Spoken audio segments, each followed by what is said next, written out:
Uh, Perfect. And this is just so we can share it out afterwards for people who weren't able to attend. So welcome to How to Engage Members and Grow Your Giving Circle. This is definitely a topic that comes up a lot with our leaders and members. So we really wanted to put together a really tangible workshop for everyone to chat through some proven strategies that have worked with some of our Grapevine leaders to give you some really tangible ideas. This workshop series is for our leaders, and it comes out of discussions that are happening in our peer support cohorts. So things that you're maybe thinking about or challenges you're having or musings, I'm kind of listening to that and basing workshops around that. So I hope that this is really helpful for everyone. So how today will work is the first, we're going to spend the first a little bit over 30, 40 minutes hearing from our speakers. Then we'll open it up to a Q&A if you have any questions that you want to dive into any further. So now let's sort of jump right in. We have lots to cover, so I don't want to take up too much time with introductions, but we have three really incredible speakers here today to share their learnings with you and sort of what strategies have worked best for them. So first up is Bridget Conway Taylor. Bridget is a digital strategist who runs the Giving Circle Black Trans Lives Thrive. Then next we have Corinne Plessel. She's a program and communication manager who is also one of 6 leaders of our Madison Professional Women for Good group. And then lastly is our very own Jane Lee, who's the director of growth marketing. So we are actually going to start with Bridget. So currently, Bridget, your Giving Circle has over 300 members, and you've raised over $95,000 for organizations run by and for Black trans leaders. So you started just in June 2020. So I would love to hear what the top 3 strategies you'd attribute to this kind of growth that you've had. Absolutely. So top 3 strategies, I'm going to run through what they are and then dive into each of them. The first one actually came a lot later in our trajectory, and it was a suggestion from a strategist from outside of our group. I put the call out to a networking group that I'm a part of. It's full of strategists, and I was like, I'm trying to put a campaign together. I need some support to think this through. So the first and foremost one is to launch legitimately and to build legitimacy. So we'll go into that in a little bit. The second one would be keep it easy in terms of engaging your members and recruiting members, keeping it easy, super important. And then amplifying your efforts.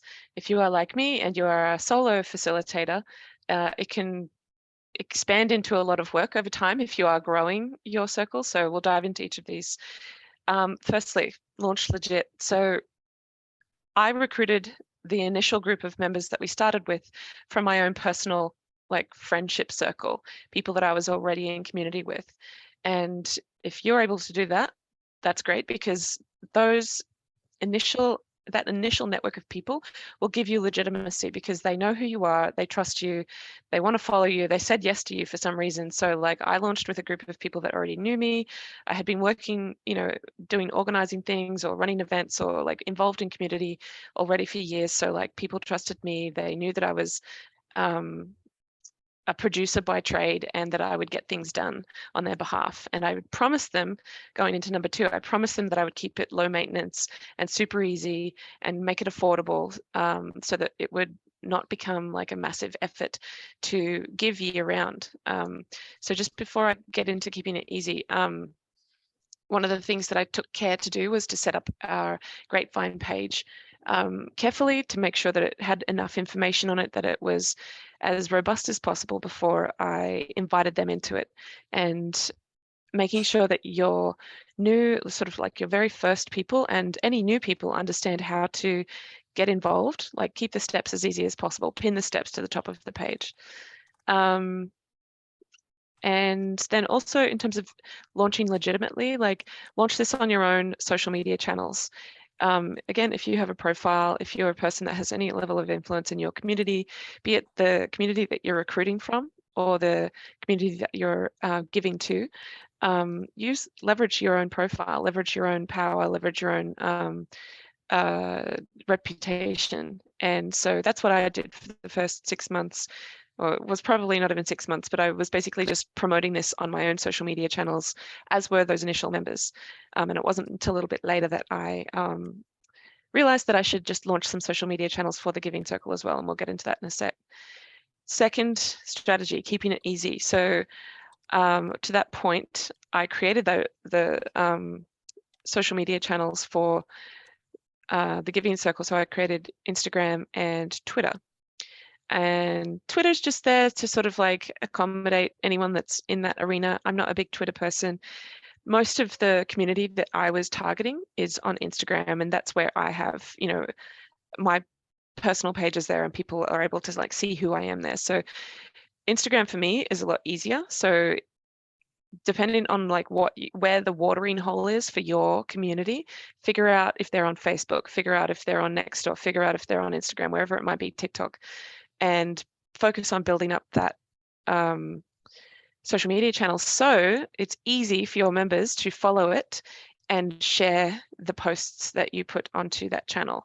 So Grapevine is awesome, but it's not where thousands or like millions of people are gathering to do to learn about projects or initiatives or community building projects. So it's great as a platform to facilitate what you do once you get people in the door, but you need to go out to those social media channels to find people to open the door for them. So set up a social channel on the platform that makes sense for the community that you're targeting, and build it. And frequently or regularly, like, promote your milestones on it. Going back to the legitimacy thing, like sharing your milestones, like with that community, not just on your page, but like with the world, so that your members can like share their milestones and celebrate with you. You've raised 15K, you've got 100 members, you've raised, I don't know, whatever you've done, talk about it on social media so that your members can celebrate, because even if they aren't doing that work behind the scenes, they want to promote the fact that they're involved in a giving circle that's, I mean, for the majority of my 300 members, they aren't doing any admin work from month to month. It just is a charge that comes out of their credit card or their debit card, but they want the world to know that they're part of this initiative and that they've contributed, even if it's passively, to achieving this new milestone. So create an easy mechanism for your members to share your progress and your milestones.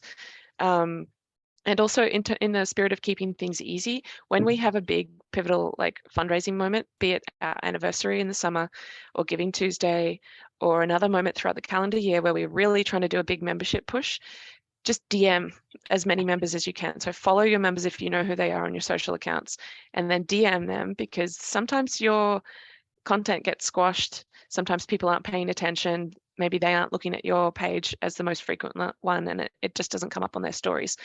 So DM your members with the post that you just put up that you want them to share, and just give them a quick task. I often give people a heads up on the wall, on our Grapevine wall, that this is coming, so that they know to keep a lookout on their DMs, and that like it's a task, it's a small task that they can complete. And in the spirit of keeping things simple, like, my Giving Circle doesn't have regular meetings. We don't meet on Zoom, we don't meet IRL.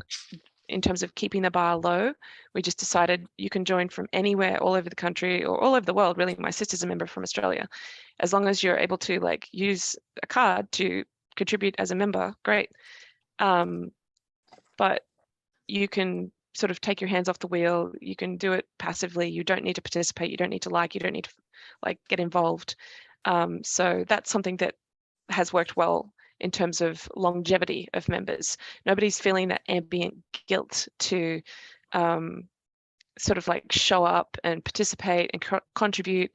And, you know, if that guilt builds, nobody's like got that anxiety that tells them, oh, I'm not doing a good job at this, I should drop out. This is actually causing me a lot of anxiety because I can't keep up with it. So keeping that bar low for my members has been really great in terms of longevity. Then the third one was amplifying your efforts. So leverage your existing members to promote and recruit on your behalf. You can't do it all if you're a solo leader. And even if you do have co-leaders, leverage your members. Use them as agents out there to recruit their friends, because your own personal sphere of influence will dry up soon enough. I'm pretty sure I've recruited almost all of my close friends over time, and there's nobody that has in my close friends group that hasn't heard of this thing, or even in my acquaintances circle. So you need your members to do the recruiting for you, and remind the new members that they are the most powerful people in the circle, because they are now on a new frontier of influence. Their friends and their acquaintances haven't yet heard about it potentially. So leverage your members to do that recruiting for you. Sharing and texting their friends or their contacts is not a big deal. So they're my 3 things. Amazing. Thank you, Bridget. And so we know you're a digital strategist by profession, but for someone who is completely new to this space, what are actionable first steps for them when thinking about engaging and growing their giving circle? Right. So the things that I'm going to rattle through right now are really tactical. And if we get time, I'm happy to like screen share some things that might be useful as well. But I'm just going to burn through this list as quickly as I can. Going back to strategy number 1, building legitimacy. So you need to figure out what signals of legitimacy look like to your recruiting community. Doesn't matter who your organizations are. Well, it sort of does, but they are secondary to being legitimate in the eyes of your recruiting targets. So who is your member demographic, your primary member demographic? For me, it's probably like queer people, mostly who are white in the US, who are deeply embedded in like queer community. And that has been a really like fertile target demographic for me to reach and consistently recruit from. So whatever that looks like for you, figure it out and figure out what legitimacy means to them. So do you have a profile within your community from which you're recruiting or for whom you're giving to? If you don't, find ways to build those signals that your giving circle is legitimate, and that increases your chances that a curious looky-loo will actually become a member. So getting like signals of legitimacy from a friend has been the most powerful way that we've recruited members. Friends of friends telling people, word of mouth, our members recruiting their friends. And so in terms of what that looks like for me, again, I recruited friends, people that knew me in community. I was already doing community work within the community that I was recruiting from, so I had a profile to begin with. It was helpful for me to leverage that profile and to promise to my friends to keep it simple. And, you know, like I try to be good with my words. So the ways that I approached that was figuring out what the best platform was going to be for us. Turned out there was only 2 that I found, and Grapevine was definitely the best by far. It was still a nascent form at the time when we set up the Giving Circle. So I did as best as I could to like make the page look as good as possible, to fill in as much content as possible, to make sure that it was search engine optimized by putting keywords on it, making the instructions as clear as possible, and like posting them in the order that people needed to read them as they were coming into the circle. So I basically texted people initially, said, great, give me your email address. I set up the Giving Circle. Once it was ready to go, I emailed that big group of people and said, please come in here. I've just set it up, go for it. And people started joining. And so that's one thing. Set up your Grapevine so that it's as robust as possible. Make yourself a graphics template. If you're doing social media marketing, make yourself a graphics template that's just super easy to copy over and over and over again. On my Instagram page, you'll see what I mean by that. We just use the same template over and over again, maybe some color changes here and there. Likewise, each quarter when we change to our new grantee, we update the header on our Grapevine page, we update the header on Twitter. And again, it's just using templates. I just drop the organization's logo in and away we go. Social media accounts, super important. I would focus on doing setting up a social media channel as early as possible and building that. If you only have a certain amount of time to do marketing work, set up a social media channel. A website can come later. Grapevine will act as your website to begin with. But one of the, I guess, what would you call it? The feedback elements that I got from that strategist that I asked me to help through a campaign this past summer was, you need to build touch points of credibility, including a website. A website for you could help you build a story in a way that the Grapevine interface can't, because of the purpose that it's serving. Whereas a website, you can build a different story and you can control the way that it's sort of like laid out on screen. So we have a website now that I quickly smashed together over the summer to support that campaign. And make it, I mean, like, without like giving away your home address, make it easy for curious people to find out who you are as the leaders or leader. And like for me, that's putting my LinkedIn URL in my Grapevine profile. I don't center myself on the social media channel. Like, I don't link to my own personal social account on our social media channel, because that just is a, I don't know, step too far for me. But I do sign off on all of the wall posts as my name, so people can like consistently see that this is coming from me. And if I've had people come in to help with admin things or marketing things over time, I've mentioned who they are. I've named people by their first names to just sort of build that legitimacy. So the second thing is keeping the barter join as low as possible. As I said, I set it all up. I promised that I would manage it and make it low maintenance. I decided on $25 because $5 to me feels like it's not really a significant impact as far as like my resources are concerned, but $25 a month, $300 a year is totally achievable for somebody at my resource level. So I was thinking about, you know, the target demographic as mostly being people with a reasonable income, and $25 a month is achievable. It and when you think about it over the course of a year, $300 is ultimately a pretty big impact if you aren't somebody that ordinarily is in the like routine sort of like habit of giving. So the dollar number for me was important as well. I keep communications consistent, and I encourage you to do that as well. Again, it's keeping it simple for people to engage. If you have the same format in your end of month updates, if you have the same captions in your social media posts, it makes it easy for your members to keep up with what's being said, because you're not asking them to read a block of text or something new for their eyes to adjust to each time that they read an update. But it's also easy for you to do that. For me, I just like copy and paste an old caption into the document where I keep all of the social media drafts, and I just change all the details, if it's a new grantee, I change the handles, the bio, the hashtags, and I just try and keep it simple for myself as well, because as a solo facilitator, for the most part, it's important to keep things as automated and consistent as possible. So be consistent with your communications.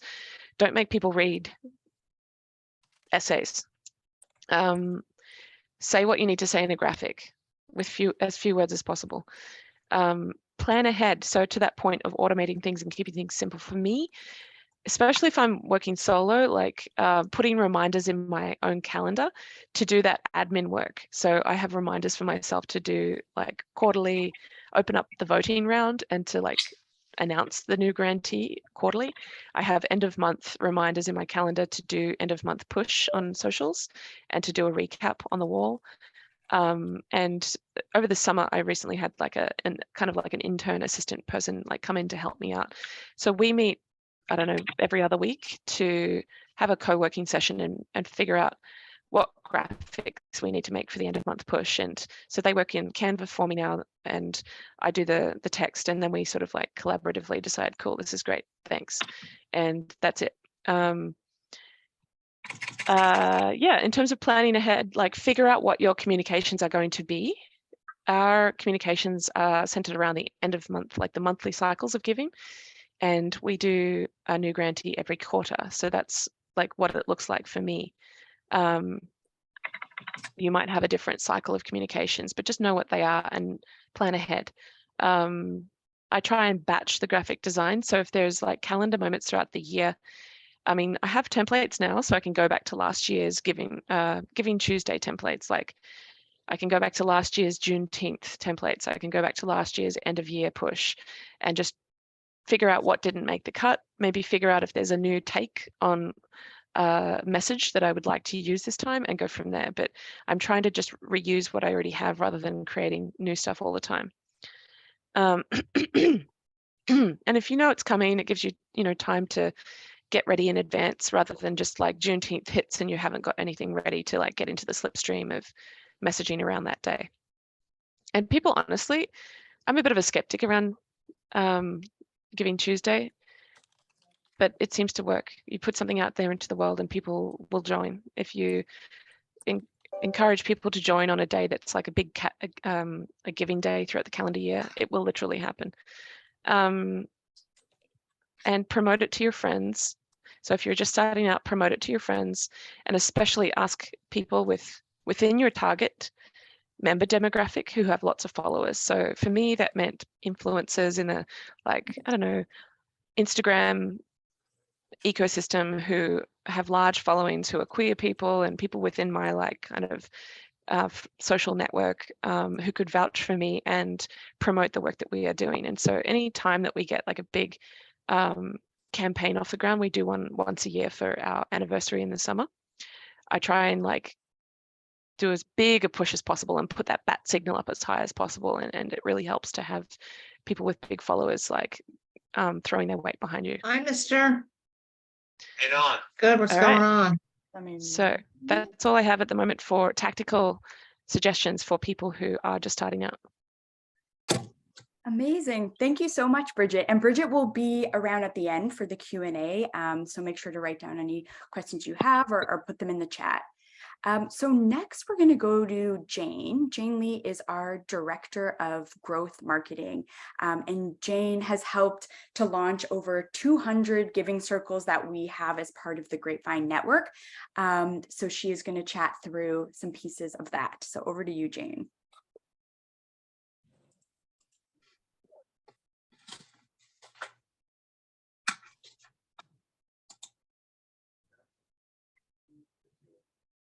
Oh, Jane, I think you're muted. Oh, sorry about that. I was just going to say thank you, Bridget, for all that information. I'm probably going to piggyback on a lot of that stuff and kind of dive into it a little bit more, but I just wanted to throw up here Bridget's Giving Circle page. I definitely encourage everyone to check this out. Bridget, she kind of talked through her tactics, but these like monthly milestones and updates, I think are really motivating and engaging. So I definitely encourage everyone to kind of follow that suit. And then same thing here, just kind of throwing up her Instagram page that she just was talking about, drop the link in the chat. Yeah, these are just like templates that you can like repurpose over and over again to show different milestones, goals, and also highlight the different nonprofits. So great examples. And then I'll just kind of dive into this toolkit that we created. This went out by email, I believe, last week, but I'm going to drop in here in the chat as well. Everyone can view it. We also added in some templates and things like that you can copy over. So definitely encourage you to check it out. So now that we have all these different tactics that Bridget just went through, one really great thing that I think you can leverage for more growth this month is participating in our end of year giving challenge. So we sent this email out last week. So if you missed it, no worries. You can also check out our blog post. I'm going to drop it in the chat here as well. Actually, Gabby, do you mind dropping in that More the Merrier blog post with a little bit more details in the chat?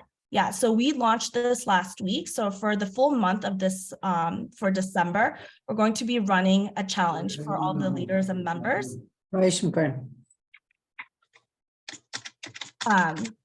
And we're going to give away some fun matching fund prizes to the top 3 winners. So top 3 groups that get the most new members or subscribers for this month will receive these 3 different prizes that will go towards your next granting cycle. And then every group that manages to get at least 10 new members this month, you'll also get $100 in matching fund to give away at your next granting cycle. So I think given this challenge and also just, you know, a lot of giving that's being done around this time of the month, I think about 30% of all annual giving is done in December. I definitely encourage you to, you know, rally your group, your members, to help you spread the word. So yeah, going to kind of just reiterate on some of the things that that Bridget also advised everyone to try out. But yeah, just definitely leverage this More the Merrier challenge. And also you can join our holiday office hours this Friday or next Friday. It's just kind of a fun mixer. Great chance for you guys to meet other members, other leaders, and invite people who don't know so much about the Giving Circle movement to come, right, and learn a little bit more and meet our team and other members. It's also a great way to remind your non-donors, right? So I think Bridget already mentioned this, by going to your Giving Circle page, you can do bulk posts, you can do bulk messages, direct messages. I would probably encourage everyone to do at least one group post. So post on your Giving Circle page about this More the Merrier challenge, set your goal, group's goals that seem achievable. And break it down if you can, something like, hey, if like everybody in this group, in our Giving Circle brings one more person in, this is the goal that we can hit, something like that, right? So that seems really tangible. Yeah, and then also direct messaging is a great way to do those like last minute, end of year reminders as well. And let's see, I'll go over to the next slide here. Oh, one last thing here, if you haven't, or if you are not planning to do any granting meetings this month, it might be a great way, especially if you guys haven't met in a while, to kind of also leverage this as like a fun, end of year kind of holiday party. It can be virtual or in person, however you want to do that, or do, I think Gabby also suggested doing some sort of holiday gift swap, just something to a Secret Santa, just to kind of make all this like very festive and engaging. And let's see, I'll go to the next slide. So driving referrals. So what I just mentioned earlier, if you have a group of 25 people, you can easily just double, right, your group by just asking everybody to recruit one more person. It seems really feasible than having one person recruit 10 or 20 people. So I think, not relying just on, yourself as a leader, but also, encouraging your members to drive a lot of this recruitment. So a great way to do that is using this new referral feature. So this is kind of the feature you already probably know about, which is just using your the invite feature, right, as a leader and adding members. Now we also have the share button for members as well who are not leaders, and they can also use it. So I'm just going to click on here for you to see. So you can connect with Gmail so that you can import all of your contacts, or of course you can just share it via like all these other social platforms, including WhatsApp, and then add a personal message and add the emails, and just send it out once and it'll get to everybody. I encourage not just you as a leader, but also for you as a leader to encourage other members to share this information. We've shared it a few times, but I don't know, it gets lost, right? So I think kind of encouraging people to take to drive referrals as a part of the More the Merrier challenge would be motivating. And they also get a $10 donation credit that goes towards your next scheduled donation. So for every member who joins from your referral link, you will get those donation credits. So make sure you use your unique referral link and you can keep track of your credits on your profile page as well. So that's the referral side. And then let me hop over to, so some social posting kind of tips. I know Bridget went over Instagram, posting graphics on there from Canva, keeping it really easy and simple. I think that's a really great idea, especially to get more like wider awareness. Another really easy social platform I would really encourage you guys to try is Nextdoor. So we've encouraged our leaders to try this a couple different times, and a handful of leaders who've tried this have gotten 10 or 15 new members easily from just posting on their Nextdoor page. And I would say this is a very, very low lift thing you can do actually just right now as we're talking, or right after this. If we have a little bit more time, we can kind of walk through it as well. I dropped this slide in the chat so you can actually access it, and then click on the template here and you'll get full instructions on how to add this post to your Nextdoor. It's free to join. Just go to nextdoor.org, create your account. I just made one, made a second one. And just you do have to add your address because it's location based, it's by neighborhood. And then right after that, just simply copy and paste the template that's in this Word doc, or you can personalize it, of course, and then drop in, this post, and then, that'll take like 2-3 minutes, right? And if you can get even 5-10, members, I think that's a big win. And I would encourage, not just you as a leader, but also encourage your members to try this as well. I think the more we spread the word, the more we can get more, impressions, right, from the audience. It helps to drive more people. And then I'll hop over to some of these others. So LinkedIn platform. So I had another workshop on this a couple months ago. So I can share that recording or dive into this a little bit more another time. But, there's a few things that you can do on LinkedIn. And I think LinkedIn is a great platform because I think a lot of the audience for the giving circles are on LinkedIn, right? A lot of professionals, who are really eager to get involved, right, and giving back and networking as well, meeting other people. So I've personally found LinkedIn a great platform to do outreach. So you can use LinkedIn to do some cold outreach. I'll kind of get into that in a bit, but really easy things that you can do right away is just sharing your founding member certificate.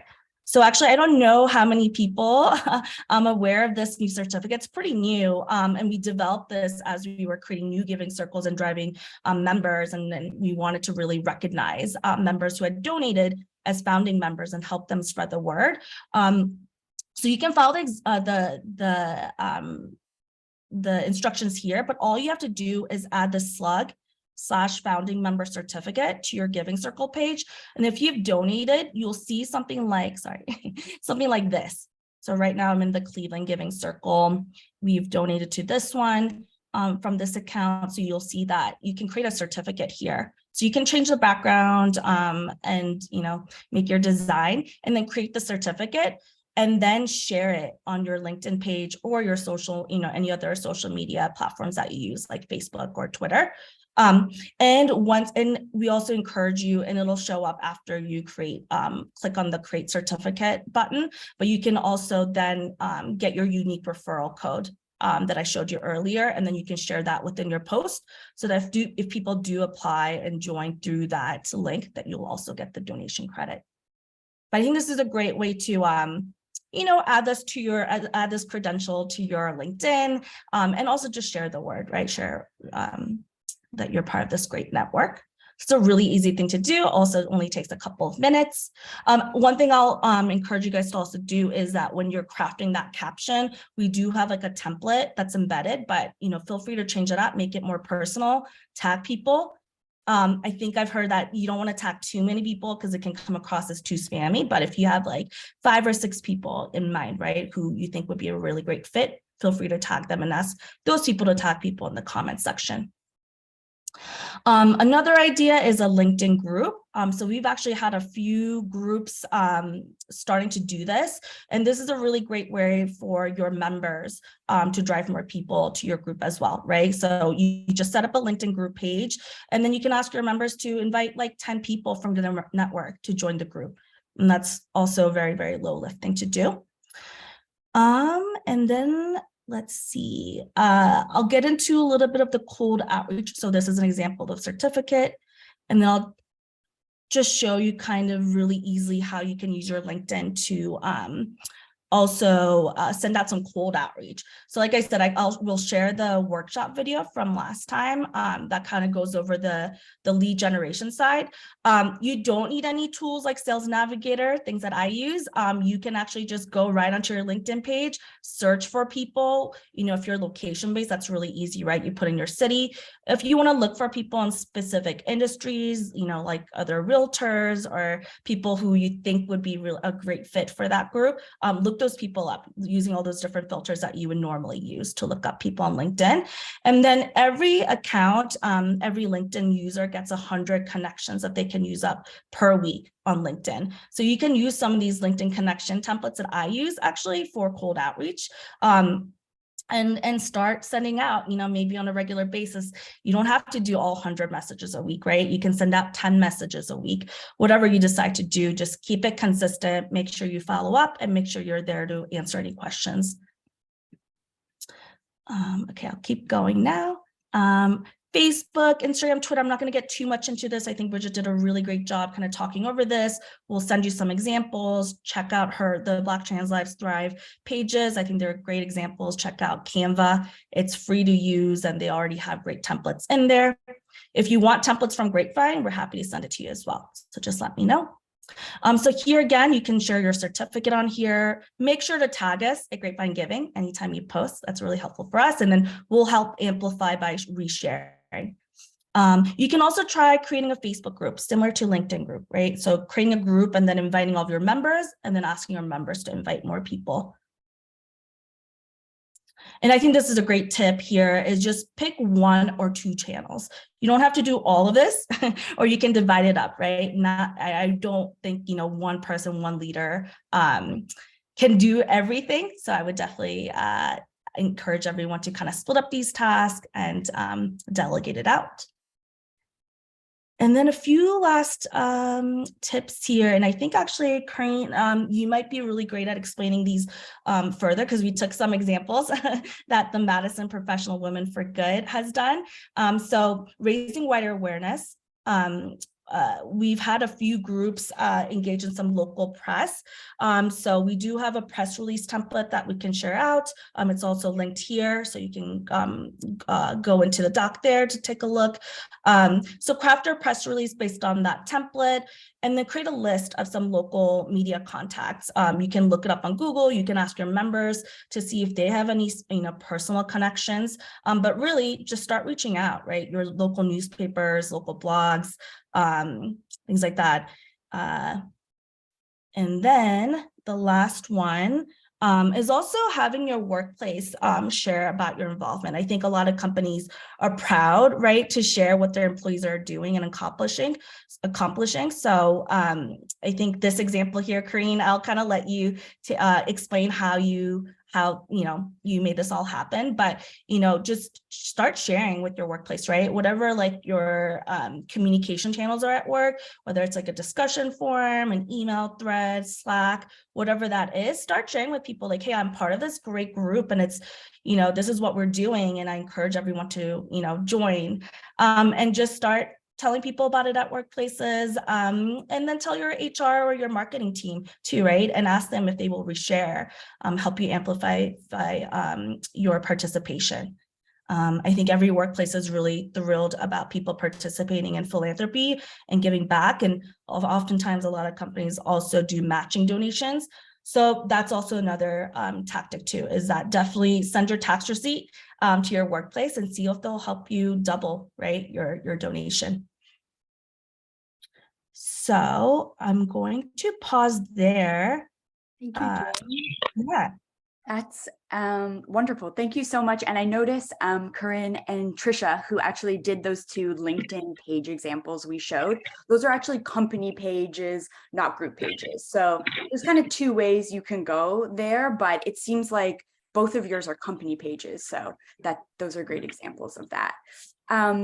So I'd like to go to Corinne now. She's one of 6 leaders of Madison Professional Women for Good. Is that correct? One of 6? One of 6. One of 6. Okay, amazing. So Corinne, you've seen a huge growth since your group launched in September 20, just this past September. You've got over 130 members and raised over 16,000 in under 4 months. So what are the main strategies your leadership team has used to do this so quickly? Yeah, so hi everyone, I'm Corinne. As Gabby mentioned earlier too, we are brand new. We're a new group. We were all basically recruited from Grapevine's efforts to start this group. So it's not something we started like Bridget doing a grassroots effort. We were just kind of recruited, and the 6 of us raised our hands to be leaders. And if any of you are in the same boat, it's been an interesting start because none of us knew each other before we even got involved. So thankful to Grapevine, they gave us each a role already too. So we just kind of took our roles and ran with them. But because we have 6 leaders, we have huge networks to get in touch with. So a lot of the strategies Bridget went over and a lot of the things in the toolkit that Jane just mentioned are the things that we did. We all shared with our networks. And not because we told each other to, but because we were so excited about these new groups. Or this new group.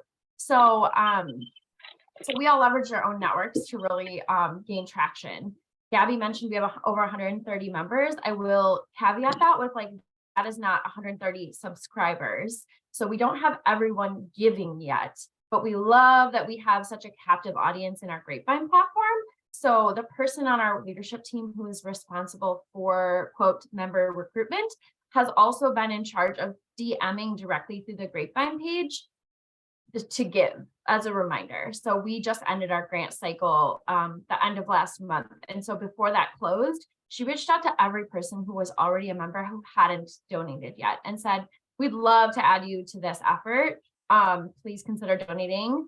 And, we got several more people to do it. I think because we're so new, we have some skepticism. I think Bridget kind of mentioned that word a little bit on what are you doing? How are you different from other groups? What is this platform? So I think we're lucky enough to get awareness and then hopefully those donations will come. I also think we are just very lucky as a community. We're Madison, Wisconsin. Sorry, I didn't mention that before. We just have a community full of doers and givers. And that's kind of the culture that we get to just talk to. And so I personally have been very well connected in, a nonprofit community, in young professional community throughout my career, and just have a network that was willing to listen and jump in. So I think, again, lucky enough to have 6 of us at the top doing this amplification. And then I think because of our members are the same way. So we had some really key members who were super excited to get that founding member certificate, and they pushed it out without any prompting from any of us. It was just sharing the excitement of such a new group. There are other groups in this city that do what we do. There's 100+ women who care in our community. They're not on Grapevine. They've existed for a long time. And so a lot of people were like, what's the difference? And so we talked to them about that, but also for us, it's the more the merrier. It's the same as the challenge from Grapevine.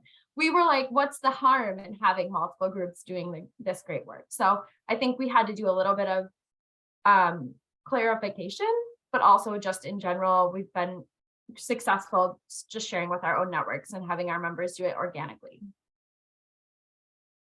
Amazing. And one of the things Jane touched upon was that it seems like a lot of your members reached out to their workplaces to mention their involvement, or maybe they didn't reach out to their workplaces, but somehow their workplaces knew. So how did you approach that? And any tips for connecting with your workplaces to sort of amplify your sort of involvement?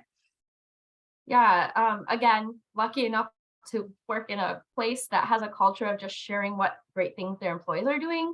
So that example from Amped Association Management Company that Jane shared is my employer.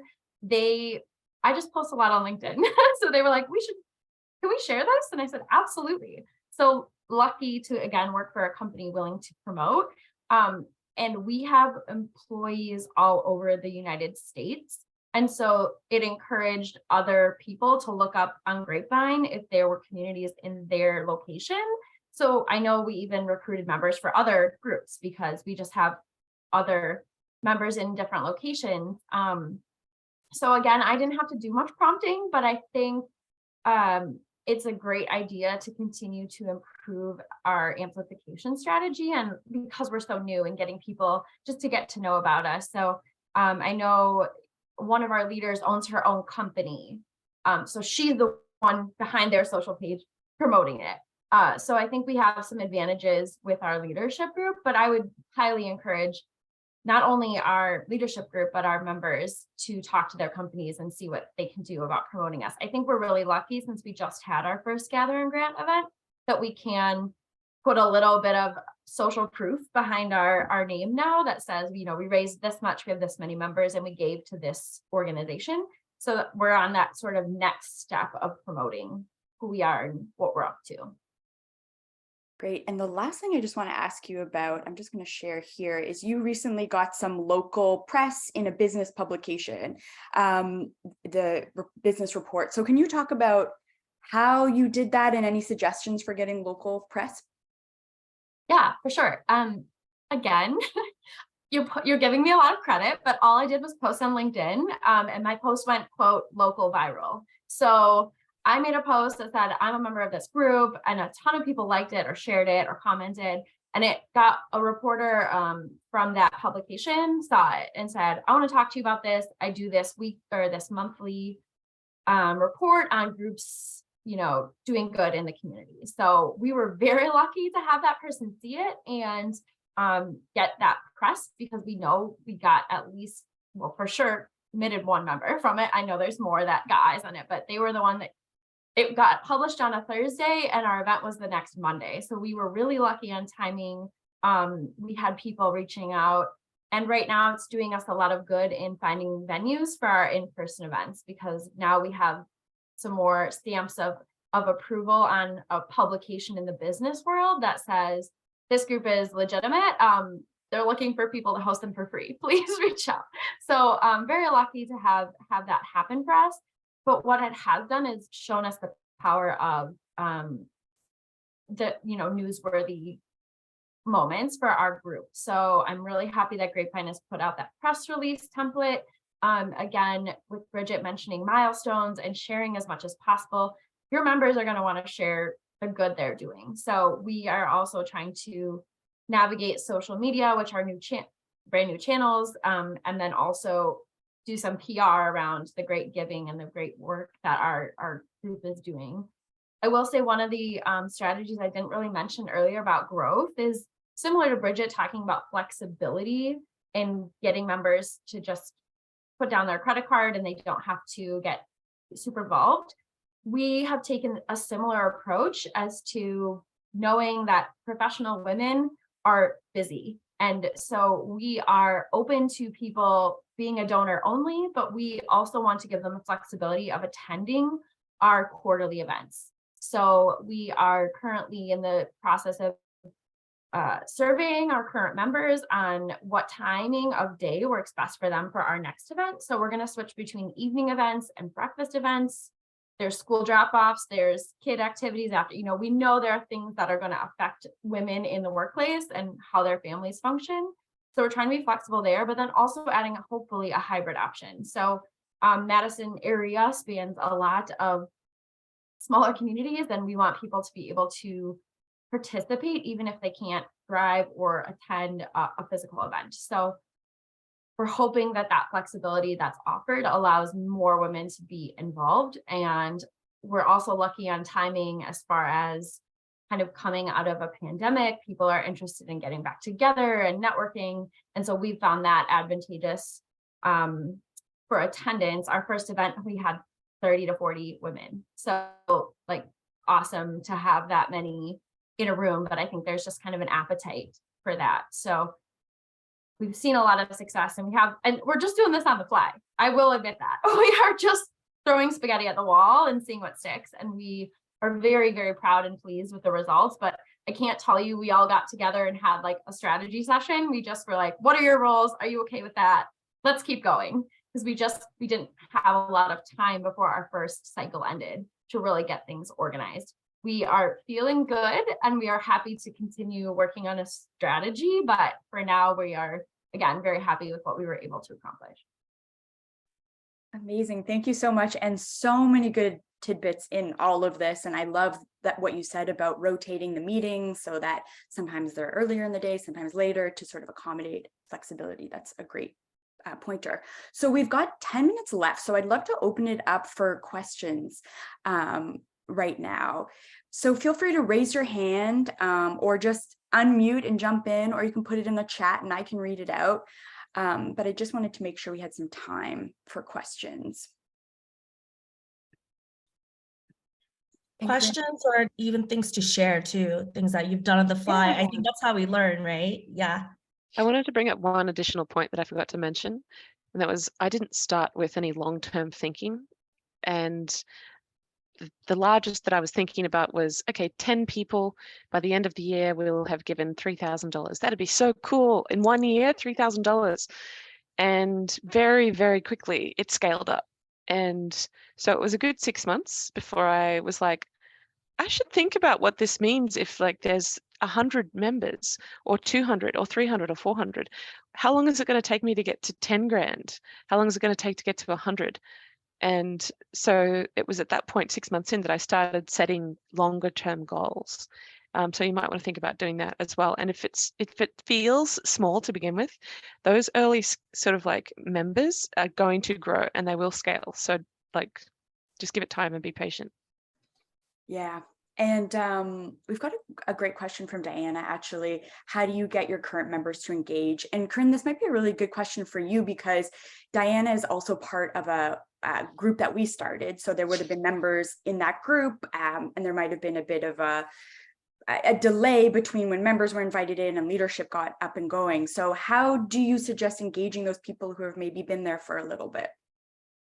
Yeah, thanks, Diana. That's a great question. I think for us, as much as it felt overkill, we over communicated once we had our leadership team in place. Again, without a strategy, we were all just kind of like, I'll post this and you post this and you post this. So we were trying to just tell them like work is being done. We are here and we're ready and we're excited. And so I think that helped drive engagement from the members because they were like, oh, someone's on it.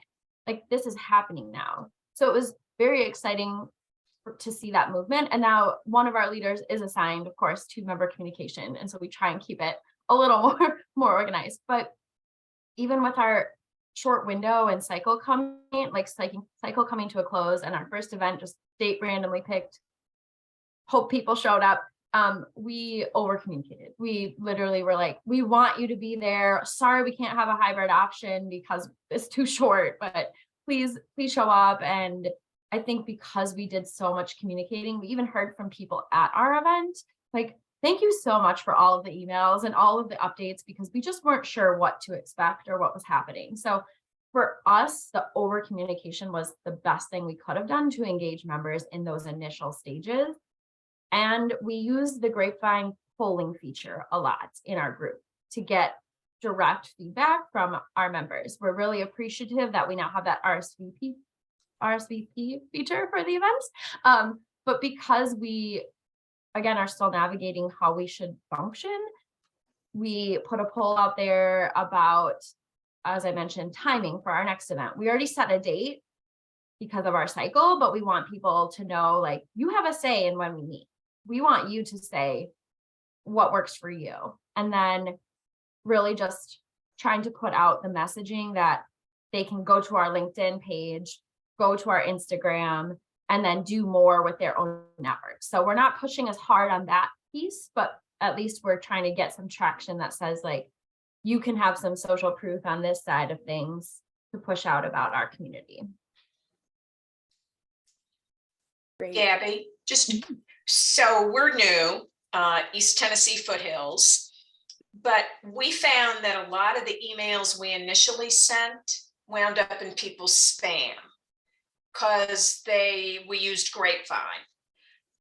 And so is there a way around that, or do we just need to complement that and have members reach out to some of those people that we never connected with because they never saw the emails using my personal email?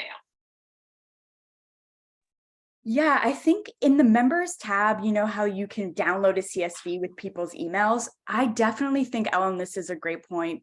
Sending, especially initially, using that function to email people and let them know you're going to get communication from Grapevine, so they can put that not in their junk mail and stuff like that. But I do think early on emailing is a great way to supplement it so that they're aware and they can kind of remove it from being in their junk and know it's there. When they're a member already, right? This was a group we were trying to make aware, and we just got a lot of feedback. They never saw the emails. Ah, okay. So you were sending from Grapevine, inviting them into the platform, and they weren't getting those emails. Like 200-ish people, and maybe people were more secure, but it was a big it was just a first step. We didn't do perfect. We can change it next time.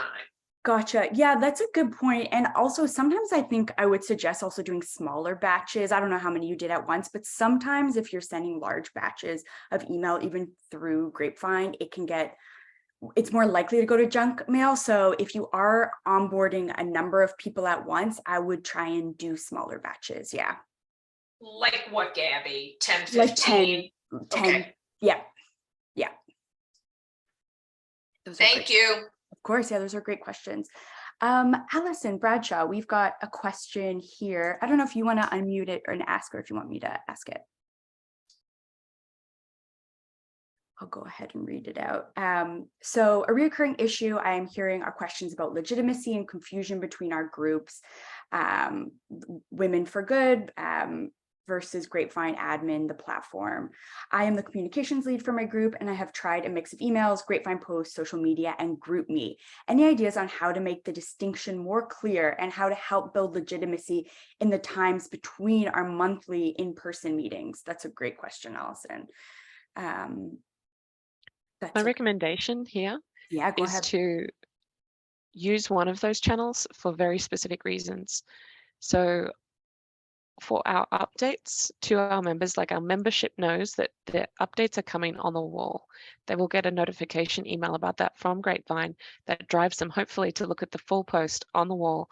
Our wall isn't, our profile isn't private, so they don't need to log in. If they're looking on their phone in email, they can just click read post or whatever it says, and they can read the whole thing without having to log in. Super easy.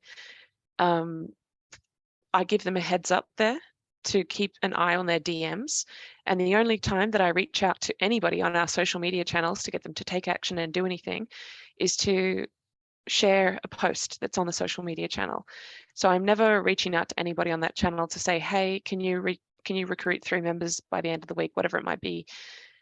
All of the member communications happen on the Grapevine platform, and the amplification requests that are also very consistent. I use the same kind of ask template each time, so they know my style and that what's being asked of them is very clear. The only other time that I might have reached out to people is using the DMs on Grapevine for people whose cards have failed. They cancelled their membership, they joined without giving. So those that aren't current donors in the current cycle, I've reached out to them occasionally when we're doing a big campaign push directly on the platform. I don't even know how that lands in their email account, whether it comes from my name or from Grapevine, but that's the only way that I'm communicating. So that's my recommendation in terms of keep your communication channels consistent so that your members know what to expect from you and where to expect it. And if they get that odd DM, they already know what the task is. For those that have been members for a while in my group, they know what's coming. So that's my recommendation. Great. So being really clear with what the purpose of each mode of communication really is. We're at time, but Corinne, do you have anything to add there for Allison? Sure. Just I think we make sure our leadership is the most visible communicators of the group. I know, like I said, we send a lot through the Grapevine platform because it's easy and convenient.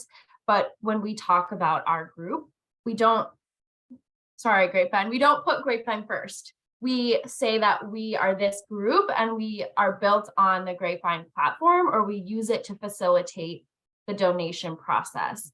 I think we try and help talk about it in a way that says we are this group, and our biggest advantage is having a Grapevine platform to manage our group. That's how we also talk about the distinction between some of the 100+ groups in Madison, because they are their own nonprofit. They manage all of the donations. They set up a board. Like, we are frankly lucky enough to not have to go through that process. So thank you to Grapevine for having such a platform that allows us to do this work. But I think that's how we discuss the difference or legitimacy between this is a real group led by real women that live here.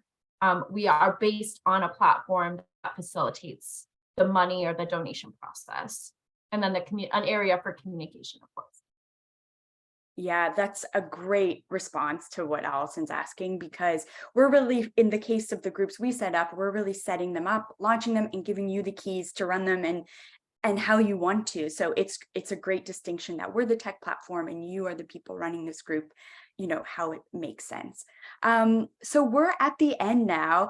Thank you so much, everyone, for joining. I will follow up with the recording and some key takeaways from today. I really hope that this was helpful for everyone. If you have any suggestions for workshops, if you're feeling like you have a challenge out there, you don't have to do it alone. We can, chances are many other people are feeling that way, so we can bring together some people and talk things through. So please let me know. And we'll be following up with a bunch of resources as well that were mentioned today. So thank you so much, everyone, and have a great rest of your week.